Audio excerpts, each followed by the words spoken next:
Right, criminologist David Wilson and former Detective Chief Superintendent Sue Hill join us now to give us their expert verdicts. I'm going to do it once more if you haven't yet seen last night's episode and you want to avoid any spoilers.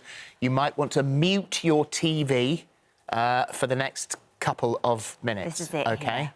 Right, so mute and then that. it will say turn up. Tell you when to turn it back up again. Here we go. Right then. So, we were on Dancing on Ice last night. I'm very lucky, and thank you to the BBC, because they sent us through last week the preview episode, Yep. so we actually got to watch it on Friday. So that's a secret you've got to keep quiet. I've never had such a brilliant poker face in my whole life. So, what do we think? Is that what we were expecting? Let's have a word with you first, David, because for me, he has been described as a psychopath all the way through. And By me? Yeah. Mm-hmm. And in that final scene, there seemed to be empathy and a lust for some sort of forgiveness.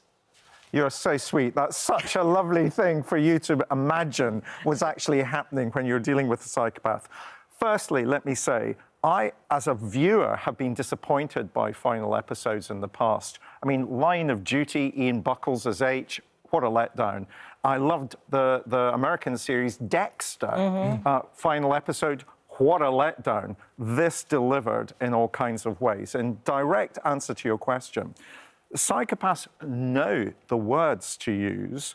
They just don't have the feelings that accompany the words. So they can say, I forgive you, which was an extraordinary thing for him to say to Sergeant Cawood, the warrior granny, but he doesn't actually know what forgiveness is. He has no sense of remorse. He knows there is something called remorse. He knows there is something called forgiveness, but he doesn't feel it, Philip. It's just a word that he knows to use in that particular circumstance. So this was performative.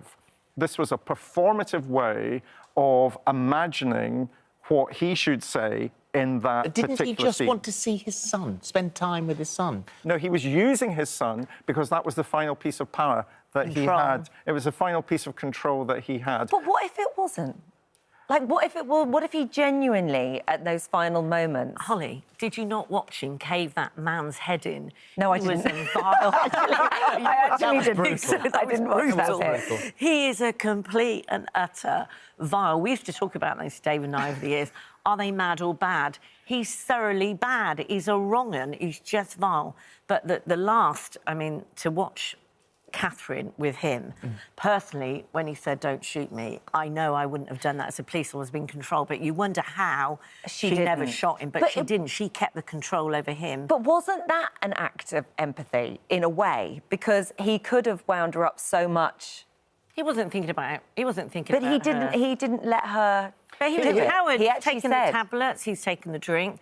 No, he was totally in control, and he was trying to draw her in, and I just think... But at that moment, when she was saying to him, you know, he was trying to entice her. He wanted her in many ways. It was one of those, a death by cop, you know. Yeah, suicide by cop. Yeah, suicide by cop. He wanted her to... She had such control, compassion. Wow, it was narcissism. It It was narcissism on his part until the very end. Well, that scene in the kitchen was extraordinary. Yeah. And we were saying this morning, stop provoking him, stop provoking him. He's going to launch himself across the table, he's going to grab that knife, stop provoking him. But he killed her, she sees it as he killed her daughter. Yes, of course. Your child. If someone hurts your child, how she showed that no restraint. Forgiveness, of course. As far as a psychopath is concerned, is that the ending that you would have expected him? Is what he did to himself the final power?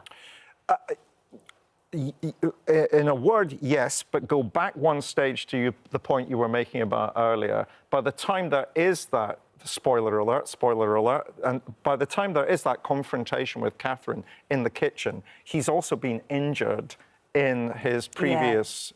fight with the Knezeviches. And so he's actually physically quite weak at that point, which kind of takes away some of the incipient threat that he might have. Is that the ending that he wants? Yes, of course. He wants to go down in a blaze of glory. He doesn't want to be judge literally. He does not want to be judged by the criminal justice system, and the way that he can keep control over the criminal justice system is by not letting them, that system judge him and deal with him, so he commits suicide. It's narcissistic. It's about power. He's a coward, wasn't he? That's what he is, a total coward. She was formidable. I mean, the acting was just amazing anyway. But as a character, this sort of really strong woman who, you know, absolutely taking nothing from anyone, even though, you know, she's taking punches and the abuse that she got so much. How realistic is that as, like, compared to real life? I mean, going out there dating... You know, the woman that advised on that police officer, clearly, you know, she was like that. And my sister, she was a cop, my sister was just like that, really feisty, able. And, you know, it's so good to see such a strong female police officer on the telly. And what we need is Catherine rolled out across the country. And you know what? Crime would be down. But at the end of the day, it is a TV drama. However, I'm always critical of police. We always talk about police dramas. Line of Duty, oh, nonsense. Great TV, but this was the character, the drama, and every day, I think people forget, every day, cops are out there doing that, fighting and doing that, but you never hear about it. They're getting injured and they face that every day. And you know what? Power to the cops.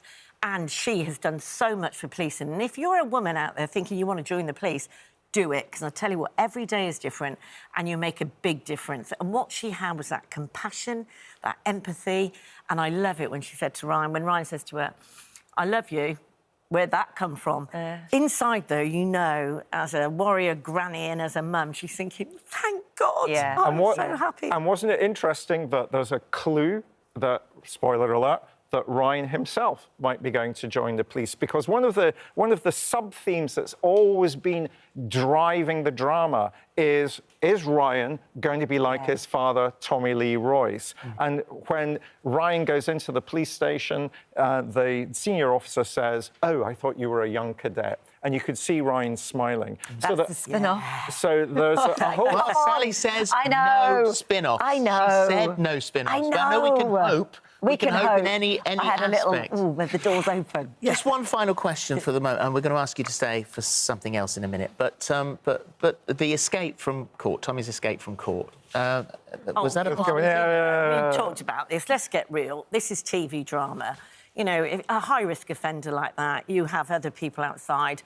Please, people, don't be scared. If you're on the jury, you're going to be at court. Do not think they escape very often. Normally, when they escape, hospital. So let's get away from that. Hospitals will be the vulnerable part. Very dramatic, fantastic. And he had to get out. And he had to get out. Can I just say one thing about Catherine, I think, which sums her up? When her colleague, that young police officer, the probationer, was killed, you know, at that car when he ran against... That did resonate with me years ago, and I'm going to take this opportunity. PC Des Kellum, who was on duty in 1979, my colleague, PC 123, and getting choked talking about it now, 40 years ago. But I stood on the scene. No, but I'm just saying, I stood on the scene where he died. He got, you know, axed over his head. And I just remember that you're standing there stoic, like Catherine was stoic, but later there are cops every day of the week that do that, and they stand there stoic, but they take it home and they crumble, they're human. And I think she showed that. She emphasised that. And you know what? She was a full package lover. Yeah, thanks for sharing that.